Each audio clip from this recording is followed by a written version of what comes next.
बच्चों, let's read the question. Describe the problems faced by the Weimar Republic. तो हम पहले समझते हैं क्वेश्चन हमसे क्या डिमांड कर रहा है। क्वेश्चन में they have asked describe the problems. क्या हमें डिस्क्राइब करनी है प्रॉब्लम्स किसकी?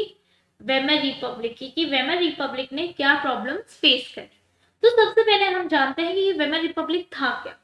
ठीक है, जैसे कि हमें पता है वर्ल्ड वॉर 1 हुआ था, बहुत सारी countries they won and many countries they lost, and one of the countries that lost was Germany. And in Germany, after World War I, a constitutional democratic form of government was formed, and that was known as Weimar Republic. अब जिस परिस्थितियों में Weimar Republic बनी वो बिल्कुल ही अच्छी नहीं थी। ठीक है, एंड ऐसी ऐसी सिचुएशंस खड़ी हुई कि लोगों को नफरत हो गई। बोले ये वेमर रिपब्लिक क्या, तुम कौन से वेलफेयर के लिए बने हो, कौन से डेमोक्रेटिकली बने हो, तुम तो हमारा ही नुकसान करते हो। And there were many problems that they faced after their formation. और सबसे बड़ी प्रॉब्लम थी that they were very unpopular. They were not liked by the people. अब लोग उनको क्यों नहीं पसंद करते? तो सबसे बड़ी प्रॉब्लम है नापसंद होना। ठीक है, अब ये नापसंदी क्यों थी?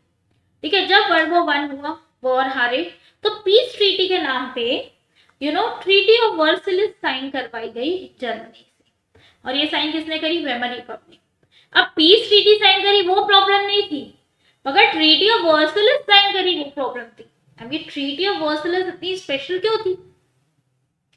ट्रीटी ऑफ वर्साइलेस में ये कहा गया कि ये जो भी वॉर हुआ वो जर्मनी के वजह से हुआ। तो बिकॉज जर्मनी के वजह से हुआ तो अब जर्मनी ही सारा भुगतान करेगी। जितनी भी कंट्रीज है उन सबका वॉर गिल्ड जर्मनी ही भरेगी। तो क्या जर्मनी की वजह से हुआ था? नहीं, मगर बाकी सारी कंट्रीज ने अपना पावर दिखाकर जर्मनी से ये साइन करवा दिया। नॉट ओनली दैट, जितना भी कंपेंसेशन भी होगा वॉर का वो सब भी जर्मनी भरेगी, और अपने कुछ पार्ट्स भी हमें सबको कंट्रीज को बांट देगी एज कंपेंसेशन। हम लोग बोले भाई आप लोग ने साइन नहीं क्यों करा? हमारी गलती थोड़ा है वॉर फाइट करके आप लोग हार गए। यस और नो? साइन तो आपने करा मगर भुगतान तो हमें भुगतना पड़ रहा है ना। We are divided from Germany, we are paid to forced to pay more taxes, and all our money is given in war debt which we did not fight, or we were not a part of it. Now who will not be angry, tell me? उसके साथ साथ अभी loan भरने के लिए बेचारों को अपना जो गोल्ड था वो भी रिजर्व बेचने पड़ गए। बोले कैसे ये लोन चुकाएं? अब गोल्ड रिजर्व बेचने के चक्कर में उनको ज्यादा करेंसी प्रिंट करने लग गई, because that is how they balance out. Gold के रेशियो से आपका कैश रेशियो डिसाइड होता है, जिसके वजह से क्या हो गया, उनका जो जर्मन करेंसी थी मर्क, उसकी वैल्यू गिर गई। क्यों? क्योंकि ज्यादा करेंसी प्रिंट होने की वजह से value of money had fallen down, hyper inflation हो गया वहां। लोगों को अगर एक पैकेट ब्रेड खरीदना है तो वो एक थैली भर के नोट्स लेकर जाते थे वो एक पैकेट ब्रेड खरीदने के लिए, मतलब इतनी ज्यादा हालत खराब हो गई थी। तब लोग बोल रहे थे अरे ये अच्छी वेमर रिपब्लिक फॉर्म हुई है, एक तो ट्रीटी ऑफ वर्साइलेस तुमने साइन करके इतना नुकसान कर दिया, हमारे गोल्ड रिजर्व भी बेच दिए, करेंसी की कोई वैल्यू ही नहीं बची। तो फिर यूएसए ने बोला ठीक है चलो मैं तुम्हें हेल्प करता हूँ। USA is like a godfather thing, पहले से ना उसको बहुत गॉडफादर बनने का शौक है यूएसए को। बट क्या हुआ, यूएसए हमें हेल्प, मतलब जर्मनी को हेल्प कर रहा था, इतने टाइम में यूएसए का जो स्टॉक मार्केट है wall street exchange, it crashed. अब यूएसए ने बोला कि भाई मेरे तो ही यहाँ मैं रास्ते पे आ गया हूँ, मैं आपकी कैसे हेल्प करूं? तो उन्होंने सपोर्ट विड्रॉ कर लिया। तो इकोनॉमिकली जो थोड़ा ठीक ठाक चल रहा था वेमर रिपब्लिक के साथ, अब उनको इकोनॉमिक क्राइसिस भी हैंडल करनी पड़ी। लोग और दुखी। क्यों दुखी? क्योंकि उनकी जॉब चली गई।